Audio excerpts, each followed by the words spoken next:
ये कहानी बहुत पहले की है। किसी नगर में एक व्यक्ति रहा करता था जिसका इस संसार से मन भर चुका था, जो इस संसार की मोह माया को त्याग देना चाहता था। उसने एक दिन यह फैसला किया कि वह इस संसार की हर एक मोह माया को त्याग देगा। उसने अपना मन बना लिया था। उस व्यक्ति ने सन्यासियों का जीवन देखा था और उसने अब यह तय कर लिया था कि वह अब एक सन्यासी बनेगा। वह तुरंत अपने घर से निकलकर पास में रह रहे एक बौद्ध भिक्षुक के पास जाता है और उनसे कहता है कि मुझे एक सन्यासी जीवन जीना है।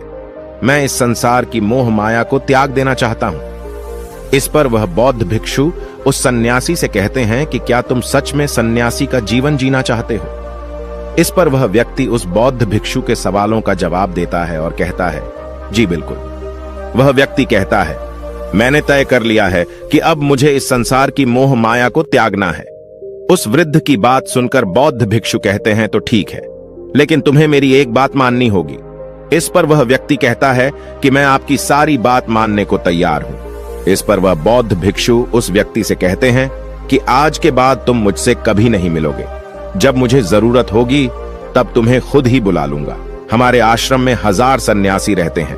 तुम्हें उन्हीं की तरह रहना है और उन्हीं की तरह खाना है, उन्हीं की तरह वस्त्र पहनना होगा और ठीक वैसा ही जीवन जीना होगा जैसे कि वे सब जी रहे हैं। इस पर वह व्यक्ति कहता है कि ठीक है गुरुवर, मैं तैयार हूं। इतना कहकर वह व्यक्ति उस बौद्ध भिक्षु को प्रणाम करता है और वहां से आश्रम की ओर चला जाता है। आश्रम में जाने के बाद उसे एक कमरा मिलता है। वहां जाकर चुपचाप बैठ जाता है। आश्रम में रहने वाले सभी लोग उसे चावल कूटने का काम दे देते हैं। वह व्यक्ति उन 1000 सन्यासियों के लिए हर रोज चावल कूटने का काम करने लगा। इसी तरह उसका जीवन व्यतीत होने लगा। उसे लगता था कि जब गुरुजी को उसकी जरूरत होगी तब वह उसे बुला लेंगे। इसी इंतजार में वह व्यक्ति वहां रहने लग जाता है। वह सुबह से लेकर शाम तक केवल चावल कूटने का ही काम करता था। उसे यह काम करते करते धीरे धीरे 12 साल बीत गए। अभी तक वह बौद्ध भिक्षुओं ने उस चावल कूटने वाले व्यक्ति को कभी नहीं बुलाया। लेकिन यह काम करते करते अब उस चावल कूटने वाले व्यक्ति के मन में कोई भी विचार नहीं रह गए थे। न ही कोई अड़चन और न ही कोई समस्या उसके मन में पनप रही थी। 12 सालों के बाद वह बौद्ध भिक्षु कब बूढ़े हो चुके थे। उन्हें लग चुका था कि अब उनका अंतिम समय आ चुका है और उन्हें अपना एक उत्तराधिकारी चुनना होगा। इसीलिए उन्होंने पूरे आश्रम में घोषणा करवा दी कि जो कोई भी मेरा उत्तराधिकारी बनना चाहता है वह देर रात में मेरे कमरे के बाहर 4 पंक्तियां लिखकर जाएगा और उसे उन पंक्तियों में बताना होगा कि जीवन जीने का सही तरीका क्या है, इस जीवन को किस तरीके से जीना सही है। इस जीवन का सत्य लिखना होगा। लेकिन एक बात याद रखना, उसे खुद के अनुभव के द्वारा लिखना होगा।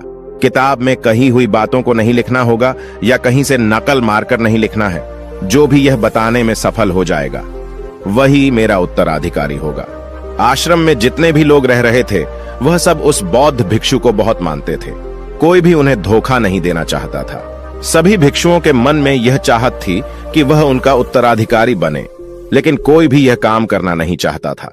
उन 1000 बौद्ध भिक्षुओं में से एक विद्वान भिक्षुक ने बहुत ही हिम्मत जुटाकर अंधेरी रात में दीवार के बाहर लिख दिया कि मन एक दर्पण की तरह है, उसमें धूल जम जाती है। उस धूल को साफ कर दो तो सत्य अनुभव में आ जाता है और सत्य मिल जाता है। ये 4 पंक्तियां उस शिष्य ने बड़ी हिम्मत जुटाकर अपने गुरुवर के कमरे के बाहर लिख दिया। अगली सुबह जब बौद्ध भिक्षु उठे और कमरे के बाहर लिखी 4 पट्टियों को पढ़ा और कहा कि किस मूर्ख ने लिखी है, मेरी दीवार को किसने खराब कर दिया है, उसे पकड़कर अभी मेरे पास लाओ। जब आश्रम में सभी लोगों ने पता किया तो पता लगा कि वह विद्वान शिष्य उन पंक्तियों को लिखने के बाद रात्रि में ही उस आश्रम को छोड़ दिया था, क्योंकि यह विचार उसके अपने नहीं थे और विद्वान शिष्य ने जाते जाते अपने कुछ मित्रों से कह दिया था, सुबह अगर गुरुवर को मेरी कुछ 4 पंक्तियां पसंद आई तो वह लोग मुझे बता देंगे, और अगर इन 4 पंक्तियों को पढ़ने के बाद गुरुवर गुस्सा हो जाएं तो तुम सब मेरा पता उन्हें कभी भी मत बताना। आश्रम के सभी लोग चिंता में पड़ गए कि कितनी अच्छी पंक्तियां तो लिखी हैं उसमें, फिर भी गुरुवर नाराज क्यों हो गए। इतनी अच्छी बात तो लिखी थी उसने कि मां ने दर्पण की तरह है, अगर उसे साफ कर दिया जाए तो उसका प्रतिबिंब अस्पष्ट दिखने लगता है। वे सब कहते हैं, चलो देखते हैं कि गुरुवर को ऐसा उत्तराधिकारी कौन मिलेगा जो उनके सवालों का सही जवाब उस दीवार पर लिख सके। वह कौन होगा जिसके पास इससे भी विचार होंगे। कुछ लोग यह सब बातें उस चावल कूटने वाले व्यक्ति के कमरे के बाहर कर रहे थे। वह चावल कूटने वाला व्यक्ति पूरी बातें सुन लेता है और जोर जोर से हंसने लग जाता है। लोग उससे पूछते हैं, इसमें हंसने वाली बात क्या है? तुम्हें इसमें क्या गलत लगता है?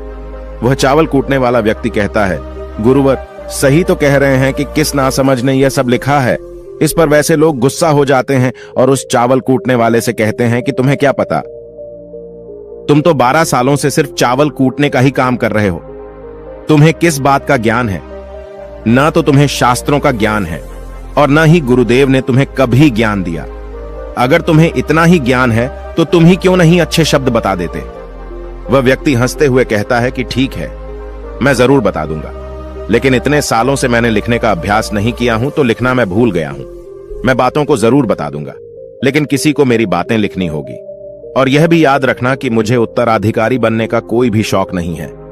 इस पर वैसे लोग कहते हैं, तो ठीक है, क्या लिखना है बताओ। वह चावल कूटने वाला व्यक्ति कहता है, तो लिखो जो मैं बता रहा हूं। कैसा दर्पण कैसी धूल, न कोई दर्पण न कोई धूल, जो इसे जान लेता है वह सत्य को प्राप्त हो जाता है। यह बात उस गुरुदेव के कानों में पड़ जाती है। आधी रात को वह गुरुदेव उस चावल कूटने वाले व्यक्ति के पास आते हैं और उससे कहते हैं कि तुम यहां से चले जाओ, वरना यहां पर रहने वाले आश्रम के सभी 1000 लोग तुम्हें छोड़ेंगे नहीं। यह जोगा ले लो, तुम मेरा उत्तराधिकारी बनना चाहो या न जाओ, इससे कोई फर्क नहीं पड़ता। तुम उत्तराधिकारी बनो या न बनो, लेकिन जो शब्द तुमने कहे थे वही शब्द बिल्कुल सत्य हैं और जीवन के अनुभव को दर्शाते हैं। इसलिए मन ही मन मैं तुम्हें अपना उत्तराधिकारी मान लिया हूं। और अगर यह बातें उन 1000 आश्रम वाले लोगों तक पहुंच जाएंगी तो वह सब तुमसे जलने लगेंगे और तुम्हें चोट पहुंचाएंगे। यह लोग बर्दाश्त नहीं कर पाएंगे। यह चावल कूटने वाले व्यक्ति उत्तराधिकारी कैसे बन सकता है? जिसे कभी ज्ञान नहीं, जिसने कभी शास्त्र पढ़ा ही नहीं, वह उत्तराधिकारी कैसे बन सकता है?